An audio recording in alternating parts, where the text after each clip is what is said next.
यह वीडियो कुछ सबसे इफेक्टिव आईसीटी कॉन्सेप्ट्स का एक एडवांस ट्यूटोरियल है जो सक्सेसफुल ट्रेडिंग के लिए बेहद हेल्पफुल साबित हुए हैं। आज हम आपको इन टॉपिक्स की डेफिनेशन, फंडामेंटल्स और चार्ट पर इनका सही इस्तेमाल करना सिखाएंगे ताकि आप हाई क्वालिटी ट्रेड्स में एंटर कर सकें। अगर आपकी इसमें दिलचस्पी है तो हमेशा की तरह सपोर्ट दिखाने के लिए लाइक बटन दबाएं और अगर आप नए हैं तो हमारे चैनल को सब्सक्राइब करें। चलो पहले कॉन्सेप्ट से शुरू करते हैं। इम्बैलेंस, इनएफिशिएंसी या fair value gaps. SMC trading plan पूरी तरह प्राइस एक्शन और इंस्टीट्यूशनल एक्टिविटीज को ट्रैक करने पर बेस्ड है, जिन्हें हम स्मार्ट मनी भी कहते हैं।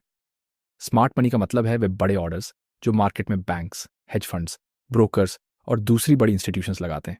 लेकिन प्राइस चार्ट पर स्मार्ट मनी को कैसे पहचाना जाए? हम स्मार्ट मनी को इम्बैलेंसेस के जरिए आइडेंटिफाई कर सकते हैं। इम्बैलेंस, इनएफिशिएंसी और फेयर वैल्यू गैप्स, ये तीनों कंसेप्ट्स एक दूसरे से काफी मिलते जुलते हैं। जब स्मार्ट मनी मार्केट में एंटर करता है तो बायर्स और सेलर्स के बीच इम्बैलेंस क्रिएट होता है, जिससे प्राइस में सिग्निफिकेंट मूवमेंट्स आते हैं और बड़े कैंडल्स बनते हैं जिनमें विक्स के बीच गैप्स होते हैं। अगर ऐसा होता है तो प्राइस सेल साइड इनएफिशिएंट होती है और हमारे पास फेयर वैल्यू गैप्स क्रिएट होते हैं। फेयर वैल्यू गैप एक 3 कैंडलस्टिक पैटर्न होता है जिसमें विक्स आपस में मीट नहीं करते। यहाँ आप एफिशिएंट और इनएफिशिएंट प्राइसेस के एग्जांपल्स देख सकते हैं। पहले एग्जांपल में शैडोज के बीच एक clear bullish fair value gap है जो सेल साइड इनएफिशिएंसी को इंडिकेट करता है। इसके ऑपोजिट दूसरे एग्जांपल में विक्स बीच में मीट कर रहे हैं, इसलिए यहां फेयर वैल्यू गैप नहीं है और प्राइस एफिशिएंट मानी जाती है। अब इसे अपने फेवर में कैसे यूज करें? जब प्राइस तेजी से मूव करती है और पीछे फेयर वैल्यू गैप्स छोड़ जाती है तो ये आमतौर पर वापस उन्हीं एरियाज में आती है ताकि गैप फिल करके बैलेंस रिस्टोर कर सके। ये एरियाज बेहद जरूरी सप्लाई और डिमांड जोन्स बन जाते हैं जो पोटेंशियल ट्रेडिंग अपॉर्चुनिटीज प्रोवाइड करते हैं। इस एग्जाम्पल में प्राइस एक अप ट्रेंड में मूव कर रही है। इस एरिया में प्राइस ने फेयर वैल्यू गैप्स बनाए हैं जो बाई साइड इम्बैलेंस और सेल साइड इनएफिशिएंसी को इंडिकेट करते हैं। इम्बैलेंस के नीचे हमें डिमांड जोन मिलता है क्योंकि ये डिमांड जोन इम्बैलेंस क्रिएट करने शामिल था। अब मान लीजिए प्राइस एक और पुल बैक बनाती है और एक नया डिमांड जोन क्रिएट होता है। मेन अंतर यह है कि दूसरे डिमांड जोन में कोई इम्बैलेंस नहीं है, इसलिए प्राइस के इनिशियल इम्बैलेंस वाले डिमांड जोन तक डीप रिट्रेसमेंट करने की अधिक पॉसिबिलिटी होती है। ऐसा इसलिए है क्योंकि इनएफिशिएंसी एक मैग्नेट की तरह काम करेगी और प्राइस को उस गैप को भरने के लिए अट्रैक्ट करेगी। तो जब भी चार्ट पर ऐसा सिनारियो दिखे, हम उसी डिमांड या सप्लाई जोन को टारगेट करेंगे जिसने इम्बैलेंस क्रिएट किया था। इस जोन में प्राइस रिवर्स होने की पॉसिबिलिटी ज्यादा होती है, बजाय उन जोन्स के जो एफिशिएंट मूवमेंट से जुड़े होते हैं। सारे फैक्टर्स को ध्यान में रखते हुए इम्बैलेंस एक स्ट्रॉन्ग एसएमसी सिग्नल है और हम चार्ट पर सबसे पहले इसे ही स्पॉट करते हैं।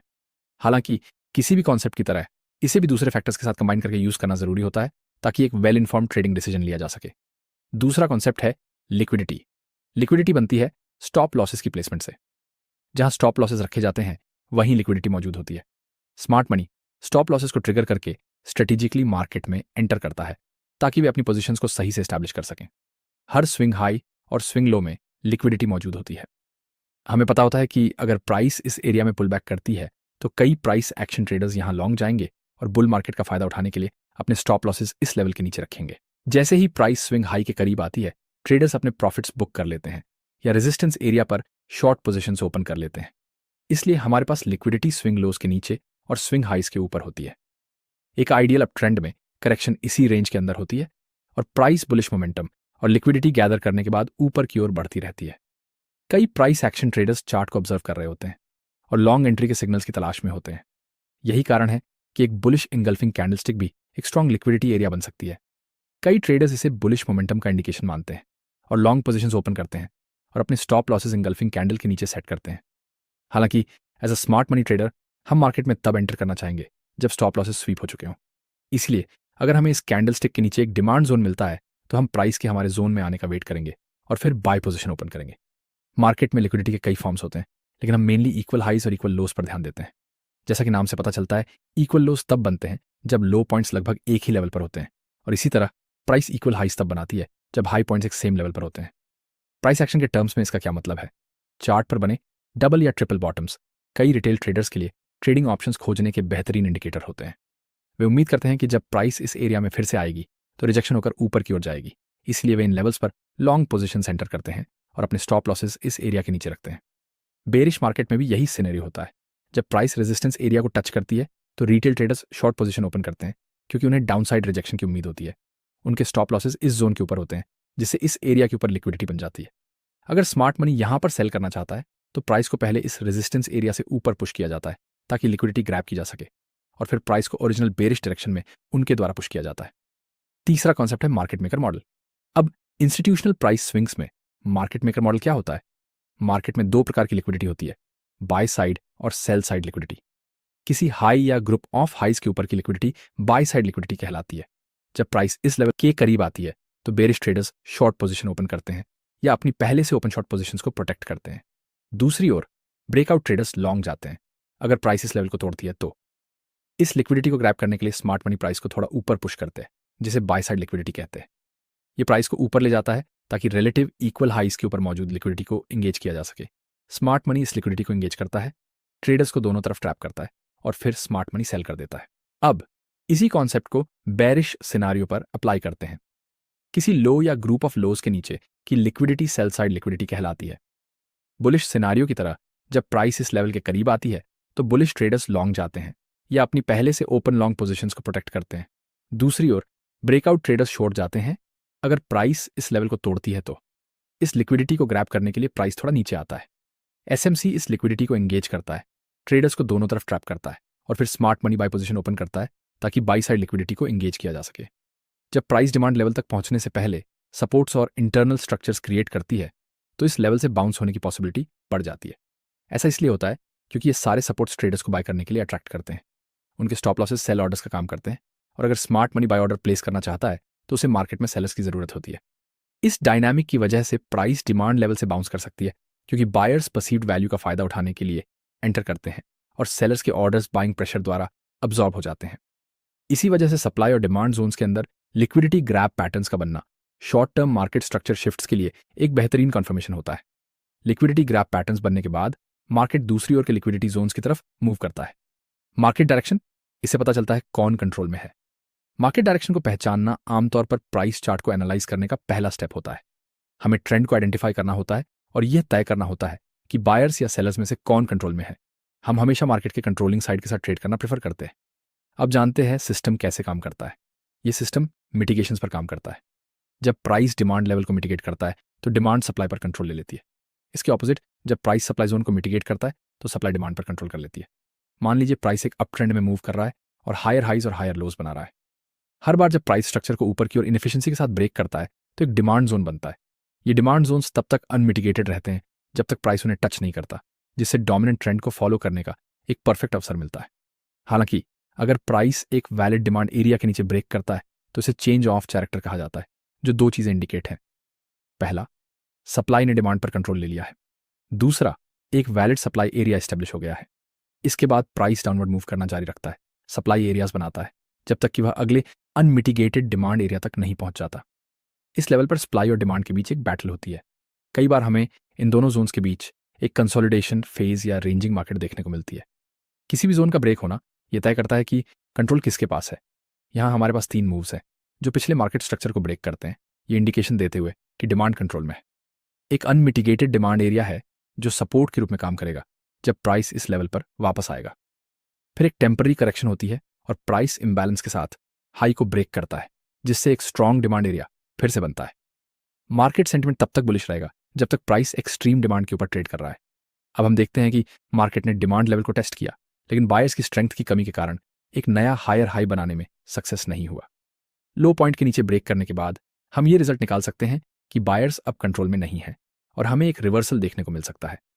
अगर हम इस पॉइंट को उस इंपल्सिव मूव की शुरुआत माने जिसने मार्केट स्ट्रक्चर शिफ्ट किया, तो यहां हमारा सप्लाई एरिया होगा। मार्केट लगातार डाउनसाइड स्ट्रक्चर्स को ब्रेक करता है, ये दिखाते हुए कि सप्लाई कंट्रोल में है और कई सप्लाई एरियाज बना रहा है। इनमें से सभी सप्लाई एरिया एक पॉसिबल सेलिंग अपॉर्चुनिटी हो सकता है जब तक कि प्राइस इस सामने मौजूद अनमिटिगेटेड डिमांड एरिया तक नहीं पहुंच जाता। ये जोन बायर्स के लिए मार्केट में एंट्री करने का एक पॉसिबल इंटरेस्ट एरिया हो सकता है। इस पॉइंट पर बायर्स और सेलर्स के बीच बैटल होती है, इसलिए हमें प्राइस एक्शन को ऑब्जर्व करना होगा और मार्केट डायरेक्शन को डिसाइड करने के लिए वेट करना होगा, क्योंकि ये लेवल प्राइस के लिए एक टर्निंग पॉइंट हो सकता है या हमें कम से कम एक टेम्पोररी करेक्शन देखने को मिल सकती है। अब यहाँ एक इंपॉर्टेंट पॉइंट है, हम मार्केट को कंट्रोल नहीं कर सकते, लेकिन हम उन विभिन्न सिनारियोज के लिए खुद को तैयार कर सकते हैं जो हो सकते हैं। अब चलिए अगले टॉपिक पर चलते हैं, ऑन ऑर्डर ब्लॉक्स। आमतौर पर ऑर्डर ब्लॉक्स वे ऑप्टिमाइज्ड सप्लाई और डिमांड एरियाज होते हैं जहां बड़े पैमाने पर बाई या सेल ऑर्डर्स मौजूद होते हैं। मार्केट ने इन लेवल्स को पहले रिजेक्ट किया है, इसलिए जब प्राइस इन लेवल्स पर वापस आती है तो यहां फिर से रिएक्शन होने की पॉसिबिलिटी होती है। हालांकि हर सप्लाई और डिमांड एरिया को ऑर्डर ब्लॉक नहीं माना जा सकता। हर बार जब प्राइस किसी लेवल पर रिएक्ट करता है तो एक सप्लाई या डिमांड एरिया बनता है। इसका मतलब है कि किसी कारण से ट्रेडर्स ने यहाँ मैसिव बाय या सेल पोजीशंस खोली हैं, जिससे प्राइस में सिग्निफिकेंट मूवमेंट हुआ है। जब प्राइस इन लेवल्स पर वापस आती है तो हमें प्राइस एक्शन को क्लोजली मॉनिटर करना चाहिए ताकि पॉसिबल ट्रेडिंग अपॉर्चुनिटीज मिल सकें। लेकिन हर सप्लाई और डिमांड एरिया पर ट्रेड करना इफेक्टिव नहीं होगा। समय के साथ और चार्ट पैटर्न्स को ऑब्जर्व करके हमने देखा है कि जब सप्लाई और डिमांड जोन्स कुछ स्पेशल कंडीशंस के साथ आते हैं तो इनकी सक्सेस की पॉसिबिलिटी बढ़ जाती है। इन्हीं में से एक इंपॉर्टेंट सप्लाई और डिमांड एरिया को ऑर्डर ब्लॉक कहा जाता है। किसी एरिया को एक वैलिड ऑर्डर ब्लॉक मानने के लिए मेनली 3 रूल्स होते हैं। पहला, प्राइस मूवमेंट में इम्बैलेंस या इनएफिशिएंसी होनी चाहिए। दूसरा, ऑर्डर ब्लॉक को बनाते समय मार्केट में लिक्विडिटी कलेक्ट होनी चाहिए। तीसरा, ऑर्डर ब्लॉक को एक इंपॉर्टेंट मार्केट स्ट्रक्चर ब्रेक करना चाहिए।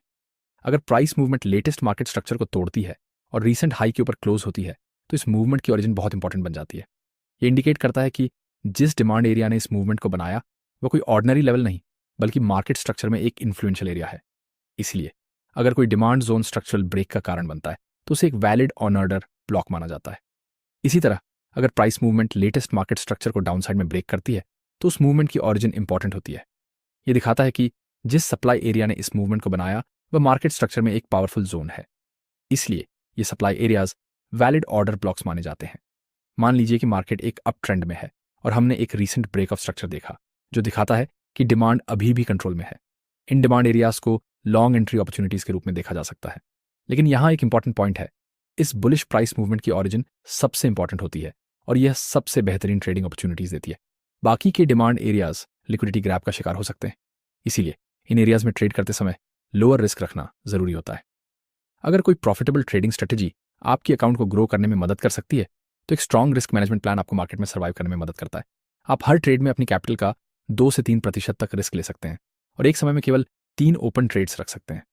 अगर कोई ऑर्डर ब्लॉक प्राइस को रिजेक्ट करने में फेल हो जाता है और प्राइस उस लेवल को तोड़ देती है तो ये एक सप्लाई या डिमांड लेवल में बदल जाता है। इसे ब्रेकर ब्लॉक कहा जाता है और उम्मीद की जाती है कि मार्केट इस एरिया से रिजेक्ट होगा। अगर कोई डिमांड ऑर्डर ब्लॉक प्राइस को रिजेक्ट नहीं कर पाता और प्राइस इस जोन से नीचे गिरती है तो यह सप्लाई लेवल बन जाता है। ऐसी कंडीशन में जो ट्रेडर्स इस ऑर्डर ब्लॉक में लॉन्ग पोजीशन लिए थे वे मार्केट स्ट्रक्चर शिफ्ट के बाद ट्रैप हो जाते हैं। अब वे प्राइस के वापस आने का इंतजार करेंगे ताकि ब्रेक इवन पर अपनी लॉन्ग पोजीशंस क्लोज कर सकें। साथ ही नए ट्रेडर्स इस एरिया को सप्लाई जोन के रूप में देखेंगे और शॉर्ट पोजीशंस लेंगे। अगर प्राइस एक हायर हाई के ऊपर ब्रेक ऑफ स्ट्रक्चर करती है और इम्बैलेंस के साथ मूव बनाती है तो ये एक वैलिड ऑर्डर ब्लॉक बनाता है जहां से लॉन्ग एंट्री ली जा सकती है।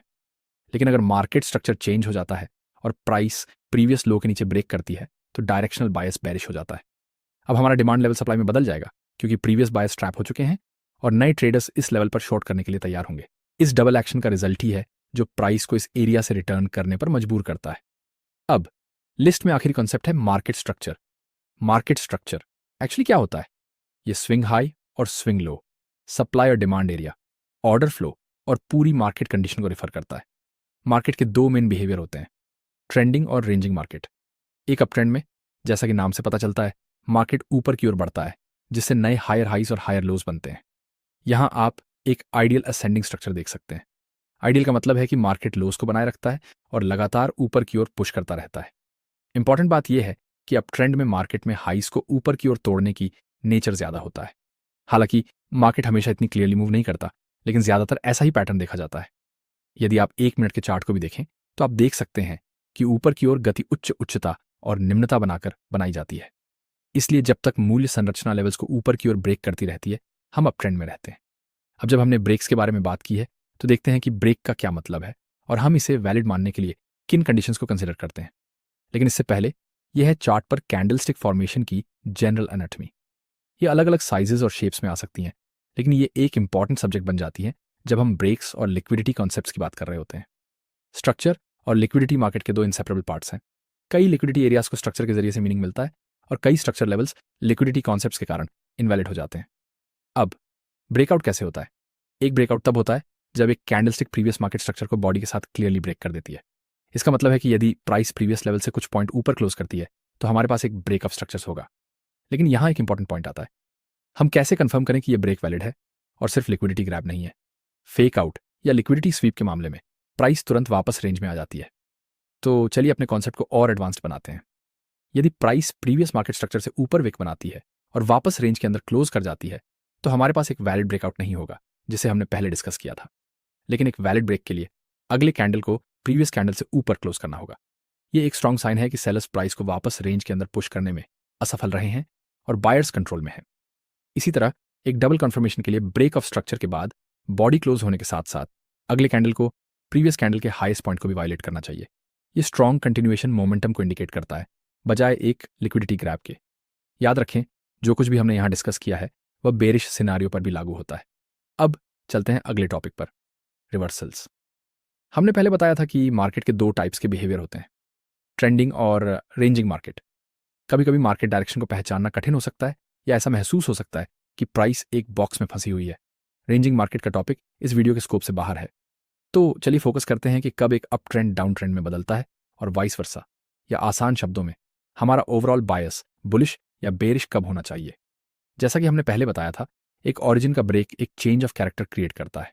एक ब्रेकआउट तब होता है जब एक कैंडलस्टिक किसी मार्केट स्ट्रक्चर लेवल के थ्रू एक विजिबल अमाउंट तक क्लोज कर जाती है। तो सबसे पहले हमें रिवर्सल पॉइंट्स को आइडेंटिफाई करने के लिए सोर्सेज को लोकेट करना होगा। लेकिन यहाँ एक इंपॉर्टेंट पॉइंट आता है, चेंज ऑफ कैरेक्टर को पहचानने में स्केल मायने रखता है। उदाहरण के लिए यहाँ इन दोनों लेवल्स को एक सोर्स माना जाता है क्योंकि इन्होंने प्रीवियस मार्केट स्ट्रक्चर को ऊपर की ओर ब्रेक किया है, लेकिन हम इस ब्रेक को वैलिड चेंज ऑफ कैरेक्टर नहीं मानेंगे। इसका कारण यह है कि इतनी छोटी मूवमेंट की फेलियर को ट्रेंड रिवर्सल नहीं माना जा सकता।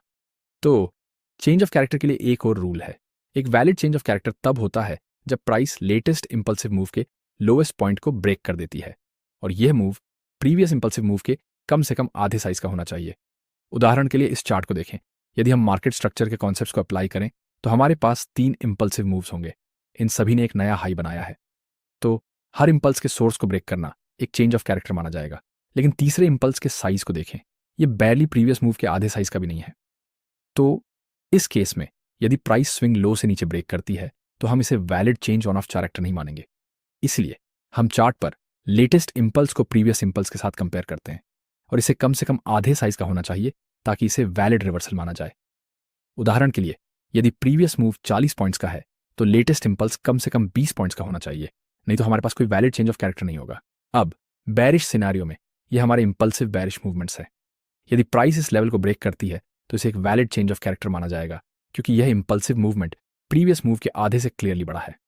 ध्यान रखें कि हम हमेशा चार्ट पर लेटेस्ट इंपल्स को प्रीवियस इंपल्स के साथ कंपेयर करते हैं। कोई फर्क नहीं पड़ता कि आपकी एंट्री स्ट्रैटेजी क्या है, डोमिनेंट मार्केट डायरेक्शन के साथ ट्रेडिंग करने से आपके विन रेट्स और रिस्क टू रिवॉर्ड रेशियो में इंस्टेंट इंप्रूवमेंट आएगी। लेकिन याद रखें, किसी भी सेटअप को अपने रियल अकाउंट पर इस्तेमाल करने से पहले आपको इसे अलग अलग स्टॉक्स और पेयर्स पर बैक टेस्ट करना चाहिए ताकि हिस्टोरिकल डेटा का इस्तेमाल करके ट्रेडिंग स्ट्रैटेजी के परफॉर्मेंस को एनालाइज किया जा सके। अब चार्ट पर ट्रेंड्स और रिवर्सल पॉइंट्स को पहचानने में सबसे इफेक्टिव कॉन्सेप्ट्स में से एक है लिक्विडिटी। लिक्विडिटी की बात करें तो आमतौर पर अगर हम इसे मार्केट स्ट्रक्चर माने तो लिक्विडिटी हमेशा टॉप के ऊपर और बॉटम के नीचे होती है। प्राइस में रीसेंट लो के नीचे लिक्विडिटी ग्रैब करने और फिर ऊपर की ओर पुश करते हुए रीसेंट हाई के ऊपर लिक्विडिटी ग्रैब करने का नेचर होता है। लेकिन अधिकतर केसेस में लिक्विडिटी का इस्तेमाल ट्रेंड कंटिन्यूएशन के लिए किया जाता है। इसका मतलब यह है कि बुलिश मार्केट में हम आमतौर पर देखते हैं कि प्राइस लोस के नीचे लिक्विडिटी को स्वीप करती है ताकि अपवर्ड मूवमेंट्स के लिए फ्यूल इकट्ठा किया जा सके। Candlestick formations liquidity SVEEP movements की पहचान करने में इंपॉर्टेंट होती है। बुलिश सिनारियो में एक कैंडलस्टिक के नीचे एक लंबी विक एक लिक्विडिटी ग्रैब मूवमेंट को इंडिकेट करती है।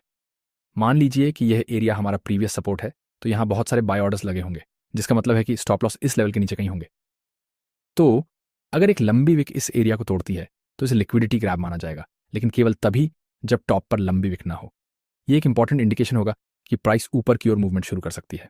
सभी केसेस के लिए एक मैकेनिकल स्ट्रक्चर को डिफाइन करना पॉसिबल नहीं है, लेकिन जो हम देखना चाहते हैं वह यह है कि विक लेवल को पेनिट्रेट करे और जल्दी से वापस लौट आए। हालांकि इस विक का साइज बॉडी के कम से कम आधे के बराबर होना चाहिए। अब जैसा कि हमने पहले बताया था, एक रिवर्सल के लिए एक सोर्स को ब्रेक करना जरूरी है, लेकिन यहाँ एक इंपॉर्टेंट पॉइंट आता है। जब हम लिक्विडिटी कॉन्सेप्ट्स को मार्केट स्ट्रक्चर के साथ जोड़ते हैं तो हायर हाई के ऊपर लिक्विडिटी स्वीप भी एक पॉसिबल रिवर्सल का इंडिकेशन माना जाता है। उदाहरण के लिए यहाँ हमारे पास रीसेंट सोर्स है जिसने मार्केट स्ट्रक्चर को अपसाइड की ओर ब्रेक किया है। जब प्राइस रीसेंट हायर हाई के ऊपर लिक्विडिटी को स्वीप करती है और एक नया हाई बनाने में असफल रहती है तो इसे एक रिवर्सल का इंडिकेशन माना जाता है। डोमिनेंट ट्रेंड के खिलाफ लिक्विडिटी स्वीप ट्रेंड की डायरेक्शन में लिक्विडिटी स्वीप से बहुत अलग होती है। हाई के ऊपर लिक्विडिटी ग्रैब करना एक टेम्पररी रिवर्सल को इंडिकेट करता है, लेकिन हम ये उम्मीद नहीं करते कि प्राइस बहुत अधिक गिरेगी। एक ट्रू रिवर्सल तब कंफर्म होता है जब प्राइस रीसेंट ऑरिजिन पॉइंट को ब्रेक करती है और उसके नीचे क्लोज करती है। तब हम ये कंफर्म कर सकते हैं कि अप ट्रेंड सच में खत्म हो चुका है और प्राइस नीचे की ओर पुश कर सकती है। यही कॉन्सेप्ट बेरिश सिनारियो के लिए भी लागू होता है। यदि प्राइस लेटेस्ट लो के नीचे लिक्विडिटी को स्वीप करती है तो ये डोमिनेंट डाउन ट्रेंड के लिए एक शॉर्ट टर्म रिवर्सल को इंडिकेट करती है। प्राइस एक्शन के नजरिए से सेलर्स एक नया लो बनाने में असफल रहे हैं, जो मोमेंटम लॉस को दिखाता है। जब प्राइस तुरंत वापस रेंज के अंदर आ जाती है तो ये अपवर्ड मोमेंटम को दिखाती है, जिससे प्राइस सामने मौजूद सप्लाई लेवल तक पुश कर सकती है। और अगर प्राइस ओरिजिन पॉइंट के ऊपर ब्रेक करती है तो रिवर्सल कंफर्म हो जाता है और हमारे पास एक चेंज ऑफ कैरेक्टर होता है। अब यहां हमारे पास 5 मिनट का चार्ट है। मार्केट सेंटिमेंट बुलिश है और मार्केट लगातार हायर हाइज और हायर लोज बना रहा है। ये equal lows break of structure movement का सोर्स है और इसमें बहुत अधिक लिक्विडिटी मौजूद है। इसीलिए इस लेवल पर एक लिक्विडिटी स्वीप पैटर्न का बनना एक स्ट्रॉन्ग अपवर्ड कंटिन्यूएशन सिग्नल की तरह वर्क करता है। इसके ऑपोजिट हाई के ऊपर लिक्विडिटी स्वीप पैटर्न बनना इंडिकेशन देता है कि एक टेम्परेरी रिवर्सल आने वाला है। ये रिवर्सल बाद में कंफर्म होता है जब प्राइस रीसेंट सोर्स पॉइंट को ब्रेक कर देती है, जिसने ब्रेक ऑफ स्ट्रक्चर को क्रिएट किया था। तब हम ये उम्मीद कर सकते हैं कि प्राइस अपनी डायरेक्शन बदलेगी और नीचे की ओर पुश करना जारी रखेगी। अपने चार्ट पर इन कॉन्सेप्ट्स को प्रैक्टिस में लाना श्योरली आपकी चार्ट एनालिसिस को बेहतर करेगा, आपको प्राइस मूवमेंट्स के मेन रूल्स को समझने में मदद करेगा और आपकी ट्रेड एंट्रीज को ऑप्टिमाइज करेगा। तो दोस्तों, उम्मीद है कि इस वीडियो ने आपको वैल्यू दी होगी। अगर आपको भी ऐसा लगता है तो सपोर्ट दिखाने के लिए लाइक बटन जरूर दबाएं और अगर आप यहाँ नए हैं तो हमारे चैनल को सब्सक्राइब करें। चलिए अगले वीडियो में मिलते हैं।